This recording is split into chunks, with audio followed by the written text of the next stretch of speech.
Hello, I am Shay, and you're watching Party Good Nerd.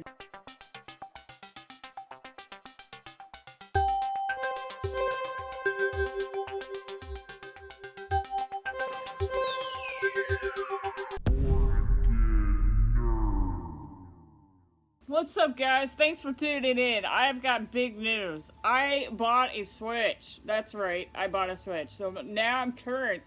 I have the most current red box Switch that I can get, and I am super new to it.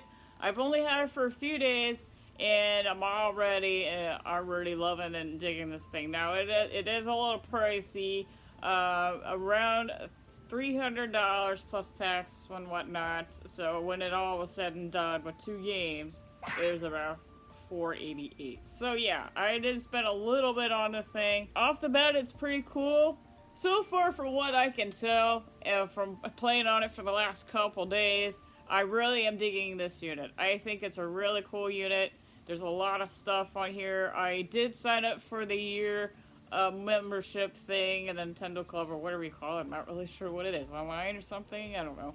And it was like $20 to sign up for it. And in the process, I got access to the Super Nintendo library, which I'll show a window somewhere so you can see a little bit better. And also Super Nintendo and NES library. The only things I didn't like about it is that, you know, it's a very limited selection right now. And on the Nintendo side, the NES side, they didn't have my favorite game, Bubble Bobble. So, Nintendo, if you're listening, add Bubble Bobble to the NES collection. My first impressions. Let's do my first impressions with this thing. So right off the bat, it's smaller than I thought it was going to be. I thought this thing was going to be massively huge. Like, for example, I have a Q9, Q7, GPD. Wait, it'll tell me on the back here. It's a Q9, okay? I have a Q9 GPD Android-based tablet right here. And as you can tell, the Switch is kind of similar. They're similar, but they're not exactly the same. You know, this is obviously runs on Android, and it's an older Android. I think it's like 4.5 or something like that. I don't know how to update it. I just left it alone. I bought it a while ago. Maybe I'll do a review on this. I don't know. If you guys want to see a review on the Q9, put a comment down below and I'll review it. Switch is definitely a little heavier. And that's one of the things I noticed when I was playing on handheld mode, is that it is a little heavy on the arms. I think that's why the Switch Lite is most popular for on the go. I consider that because I'm more portable.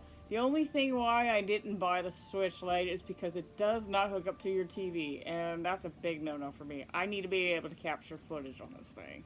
So, with that, the screen is pretty nice. It's, you know, obviously I'm trying not to flash you guys. It is very glossy and very reflective, so it's really hard to capture on my iPad here, because that's what I'm using is my iPad. It's the only camera that's, you know, the best that I have at the moment. As you can tell, I got some games on here. Cuphead is great. It's hard, but it's really fun. Also, Breath of the Wild, Legend of Zelda. Here's the actual cartridge for that. And also got, you know, Mario's Super Deluxe, I think, Super Mario U, which I haven't actually played it yet. That one I haven't really played much on. I've also downloaded Rocket League. I used to play that game all the time on my Xbox One until my Xbox One took a dump. And, I mean, it works, but it's the brick. The brick doesn't work. It died twice, and I just gave up on it.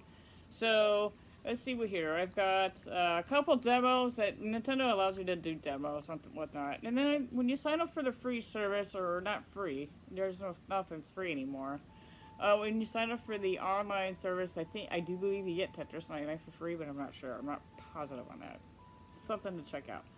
So other than that, a couple of things. I mean, what I really dig about it is just the portability of it, the way I can hook it up to my television and play, or I can sit on my couch and play on it just in casual mode. While Legend of Zelda, that game is just really beautiful to watch and really nice to play.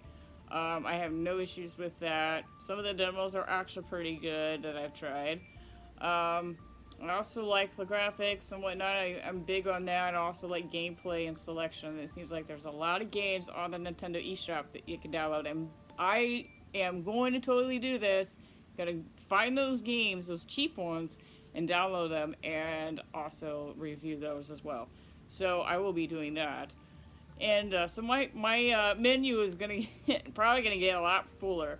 I do recommend buying the 256 gigabyte card, almost a hard drive, but that's not it.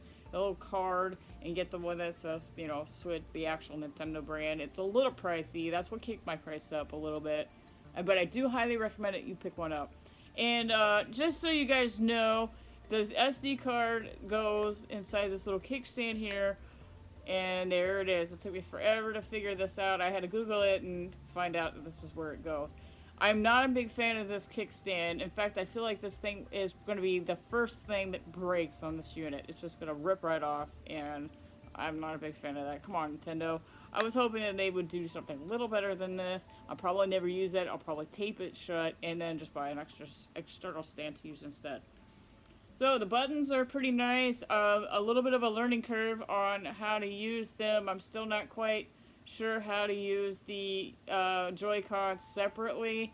I haven't mastered that part yet. I'm definitely going to learn more about that.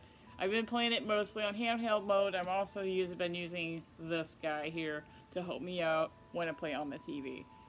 So a couple things that I didn't like is the plastic. Now, on the Joy-Cons, is it just me, or does it seem like the plastic on the Joy-Cons got a little bit less quality? Like, for instance, you know, this DSi has got really nice thick plastic. I fixed this the other day, actually, and the plastic feels pretty solid, right? The DS lights, pretty much all the rest of them, but in comparison to that, I feel like the Joy-Cons are real cheaply made. I'm really kind of sad that they kind of skipped on that. I don't know. You can disagree or agree, but I think they could have done better with the plastics on the Joy-Cons. And I have a feeling that down in the future, I'm probably going to end up having to replace these Joy-Cons at some point anyway. So, anyway, that's pretty much it. I might have some footage of some stuff here, you know, around in my head area to just kind of give you an idea.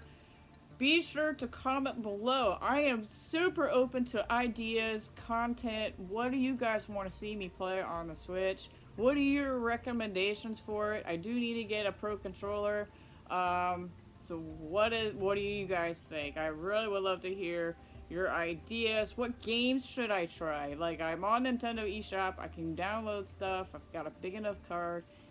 Let me know what you guys want to see and what you recommend for a newbie. Somebody who has first time never had a Switch in my life. This was the first time that I've ever held one in my hands. So, comment below, let me know. And that's it for now, guys. I'm going to play on this thing a little bit more, and I look forward to doing more reviews on games and the unit itself. So, stay tuned. I'm out of here.